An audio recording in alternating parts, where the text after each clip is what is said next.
Topic है गोलीय दर्पण के लिए किरण आरेख। तो गोलीय दर्पण में हम वस्तु को कहाँ रखेंगे तो उसकी प्रतिबिंब की स्थिति कैसी होगी, प्रतिबिंब का आकार कैसा होगा, प्रतिबिंब की प्रकृति कैसी होगी, इसके बारे में हम लोग जानेंगे। तो सर्वप्रथम कि गोलीय दर्पण होता क्या है या दर्पण होता क्या है, दर्पण कितने प्रकार के होते हैं, ये जानना आपके लिए जरूरी है।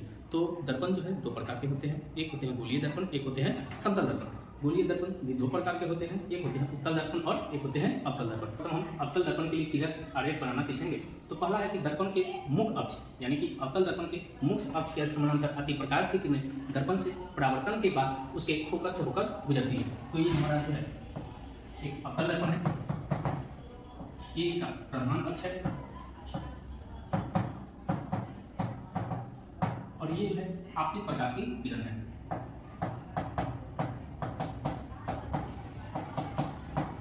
दर्पण से परावर्तन के बाद यह जो है इसके मुख्य फोकस यानी कि F से होकर गुजरती है।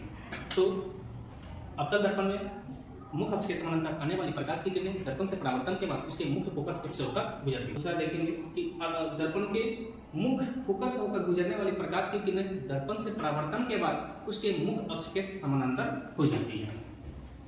तो ये हमारा जो है अवतल दर्पण है, ये इसका मुख्य अक्ष है, इससे आने वाली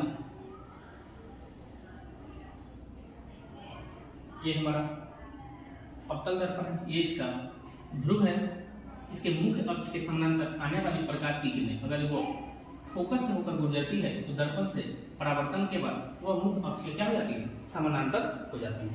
तीसरा देखेंगे कि अवतल दर्पण के वक्रता केंद्र से गुजरने वाली प्रकाश की किरणें दर्पण से परावर्तन के बाद उसी पथ पर वापस लौट जाती है। तो ये हमारा जो है अवतल दर्पण है। अगर इसके वक्रता केंद्र यानी कि C से प्रकाश की किरणें आपतित होती है, इसी पथ पर क्या हो जाती है, वापस लौट जाती है। तो ये अगर आपतित किरण है इसी पथ पर वापस जो है लौट जाती है।